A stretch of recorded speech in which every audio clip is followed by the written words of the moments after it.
एक जनी अपन पूरा जवानी फ्री कर दिले बड़ी। तो का हाल बा भाई लोग, आशा करत तनी कि मस्त होकर बजा और स्वस्थ होकर बजा। सोशल मीडिया पर वायरल होखे खातिर माने एक से एक आदमी कारनामा कर देता आ तनिकियो इज्जत के लाज नहीं करत कि माने हम का कहत तनी या कितना माने हमार बेइज्जती होई। तो बाड़ी एक जानी कि सोशल मीडिया पर धमाल मचावत तरी कि हई जवानी फ्री बा, जेकर मर्जी उ आवे आ जवन मर्जी तवन कह के जाओ। अब का कहल जाए भाई लोग, पहले वीडियो देखा जाए इनकर तब समझ में आई, और बाद हम कुछ कहता नहीं। पूरा फ्री ऑफर है, जवानी फ्री है। जवानी दे दीजिएगा। हाँ, पूरा जवानी लहंगा उठा के दीजिएगा। पूरा उठा कर देंगे। हाँ, हाँ, कैसे, किस प्रकार के?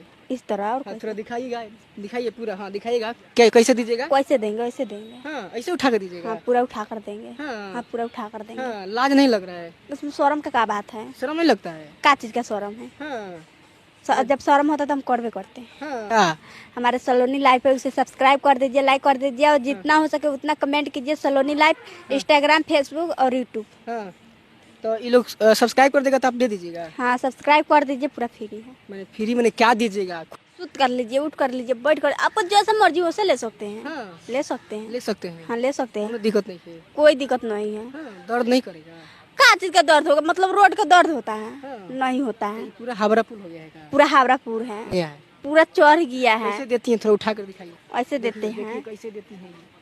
तो भाई लोग देखला आज ना वीडियो।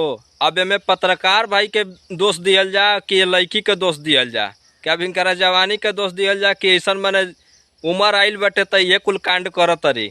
तो भाई हम चाहम कि ऐसा कुल गलत काम केहू ना करो कि माई बाप के भी नज़र में झुक जा आ दुनिया वाला के भी नज़र में झुक जा। अरे ये कुल कैला से अगर वायरल होखे के बा तो भैया का जरूरत बाटे कुल बढ़िया एने कोनो वीडियो बनैला के। बहुत लोग ऐसा वीडियो बनावता कि अच्छा से अच्छा वीडियो बना के वायरल हो जाता।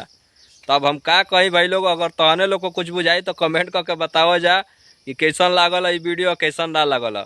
अगर हमारे चैनल का सब्सक्राइब ना कैल हो जा तो भैया सब्सक्राइब कर लिया जा। अब